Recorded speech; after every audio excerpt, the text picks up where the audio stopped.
परत एकदा विदर्भ किचनमध्ये स्वागत आहे तुमचे। तर आज बनवणार आहे मी चकल्या आणि शेव, लसुणी शेव, साधे शेव सोबतच बालुशाही। तिन्ही याचा शॉर्टमध्ये थोडा व्हिडिओ दाखवते तुम्हाला। तर सर्वात आधी चकल्याची रेसिपी कशी आहे ती सांगते। एक वाटी फुटाण्याची डाळ भाजून घेतलेली आहे, जास्त वेळ नाही, 5 मिनिटं आपल्याला अरत परत करायची आहे। डाळ थंड झाली की ती मिक्सरमधून बारीक करून घ्यायची आणि सोबतच एक वाटी तांदळाचं पीठ, कुठल्याही तांदळाचं चालेल, राशनचे असो किंवा साधे, दोन्ही पीठ गाळून घ्यायचे फक्त, कारण गाळून घेतले की ते करताना सोपी जाते, नाहीतर मग ते थोडे कणखर असले की साच्यातून व्यवस्थित पळत नाही। आणि व्यवस्थित पीठ आपल्याला मिक्स करून घ्यायचं आहे आणि ह्या चकल्या खूपच छान लागतात आणि झटपट होतात। फक्त प्रमाण व्यवस्थित असायला हवं, नाहीतर मग जेव्हा आपण चकली ताटावर काढत असतो तेव्हा ते तुटायची भीती असते।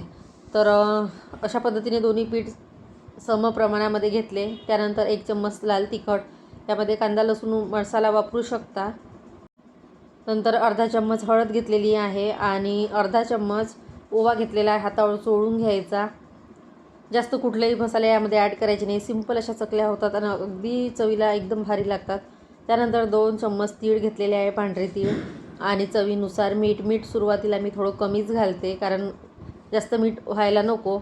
मग ते सर्व मिक्स केल्यानंतर थोडी टेस्ट करून बघते, जर कमी वाटलं तर मग पुन्हा थोडं घेते। आता हे सगळं आपल्याला व्यवस्थित मिक्स करायचं आहे आणि त्यानंतर कडकडीत 2 चम्मच गरम तेल घातलेलं आहे मी यामध्ये, आणि तेल हे सर्व पिठाला आपल्याला व्यवस्थित मिक्स करायचं आहे। सुरुवातीला चमच्याने करून घेऊ, गरम आहे त्याच्यामुळे, नंतर हाताने पूर्ण पिठाला ते तेल लागायला हवं, त्याच्यामुळे चकल्या काय छान कुरकुरीत होतात। आणि फुटाण्याची डाळ तर आपल्याकडे सहज अवेलेबल असते आणि घरच्या घरी आपण ते पीठ करू शकतो। तांदळाचं पीठ पण सहसा प्रत्येक घरी असतेच। त्यानंतर कोमट पाणी घेतलेलं आहे मी भिजवण्यासाठी आणि कोमट पाण्याने छान असा उंडा करून घ्यायचा। ज्याप्रमाणे आपण भाकरीचा उंडा करत असतो त्या पद्धतीने अशी मालिश करायची आहे त्याची, आणि अशा पद्धतीने भिजून घ्यायचा। एकदम घट्ट पण नाही आणि एकदम म्हणजे मऊ पण नाही। तर अशा पद्धतीने करून घेतला आणि आता नंतर आपण चकल्या पाडायला घेऊ। मी काही जास्त वेळेला ठेवलेलं नाही आहे, लगेच चकल्या करायला घेतल्यात। तर साच्याला तेल लावून घेतलेलं आहे, त्याच्यामुळे काही की त्याला चिकटणार नाही, आणि थोडं परत हाताला तेल लावून पीठ मळून घेतलेलं आहे। आणि बघू शकता अशा पद्धतीने मस्त चकल्या झाल्याने एकदम कुरकुरीत झालेल्या, हातावर ठेवल्याबरोबर बघू शकता किती छान झालेले आहे। तर अशा पद्धतीने आपली ही चकल्याची रेसिपी। त्यानंतर आपण करणार आहोत शेव। तर शेव करण्यासाठी मी इथे 1 ग्लास बेसन पीठ घेतलेलं आहे, ते पण चाळून घेतलेलं आहे, नाहीतर मग गुठळ्या होतात आणि साच्यातून पडताना प्रॉब्लेम होतो। आता हा दिवाळीच्या आधीचा व्हिडिओ आहे, थोडा लेट झालेला आहे आणि खूप कामामुळे ते राहून गेलेलं आहे, कारण एडिट करायलाच वेळ मिळालेला नाही त्याच्यामुळे। त्यानंतर इथे गंजामध्ये 1 ग्लास पाणी घेतलं, त्यामध्ये लाल तिखट, थोडीशी हळद, थोडा हिंग घातलेला आहे आणि थोडं तेल घातलेलं आहे, आणि ते आपल्याला पाणी उकळून घ्यायचं आहे। तोपर्यंत ते पाणी उकळून होईपर्यंत आपण लसुणी शेवाची तयारी करू। तर लसुणी शेवासाठी 1 ग्लास पीठ गाळून घेतलेलं आहे मी बेसन। त्यानंतर याच्यामध्ये लसूण घेतलेले आहे 15 ते 20 पाकळ्या, त्यामध्ये जिरं घातलं, ओवा घातलं, छान पेस्ट करून घेतलेली आहे। त्यानंतर याच्यामध्ये हळद, लाल तिखट, थोडा धने आणि जिरे पावडर घेतलेला आहे आणि चवीनुसार मीठ।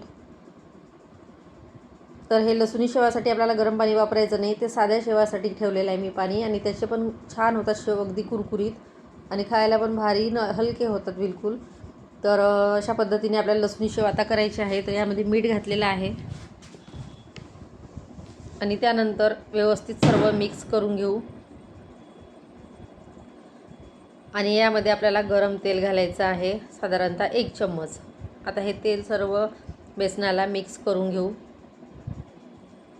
त्यानंतर आपल्याला आता हे जी लसूणची पेस्ट केलेली आहे, लसूण, जिरे आणि ओवा, यामध्ये थोडं पाणी घालून चाळणीने चाळून घेऊ, म्हणजे वरचा जो चोथा राहील तो आपल्याला कुठल्याही भाजीमध्ये उपयोगी पडेल। तर अशा पद्धतीने गाळून घ्यायचा आहे, आणि लसुणी शेव पण खायला छान लागतात। आता हे सर्व पीठ मिक्स केलेलं यामध्ये आता आपल्याला पाणी घालायचं आहे, पाहिजे तेवढं पाणी घेऊन। थोडा पातळसर असा गोळा करायचा आहे, एकदम घट्ट नाही, एकदम पातळ नाही, अशा पद्धतीने, जेणेकरून शेव व्यवस्थित पडायला हवे आणि हलके व्हायला हवे। तर अशा पद्धतीने मिक्स करून घेतलेलं आहे। आता हे मिक्स करताना हाताला खूप लागत असते, पण थोडं तेल लावून ते करावं लागते, कारण बेसनाचा गोळा काही वेळाने घट्ट येतो। त्यानंतर कढईमध्ये तेल छान गरम झालं की आपल्याला फुल गॅसवरच ते तळून घ्यायचे आहे. कमी आचेवर तळायचे नाही, नाहीतर मग ते नरम पडतील.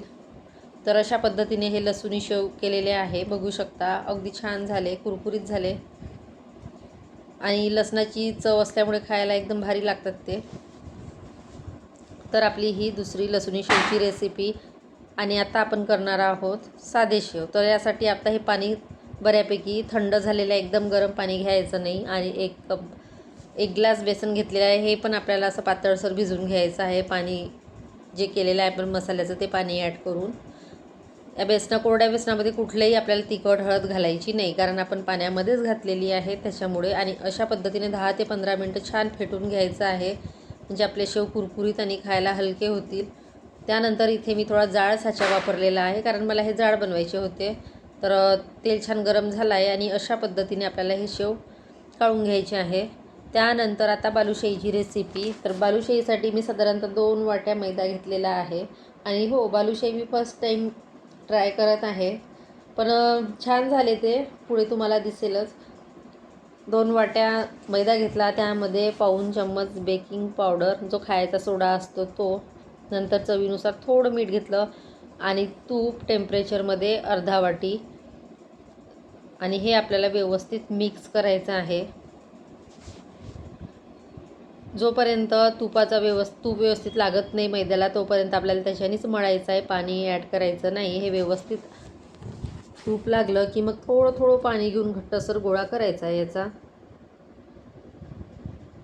आणि आता दिवाळीमुळे कसं मागे पुढेच माझे व्हिडिओ लेट झालेले आहे. परत चिवळ्याचा जो व्हिडिओ आहे तो दिवाळीच्याच एपिसोड म्हणजे व्हिडिओमध्ये तुम्हाला मी दाखवणार आहे.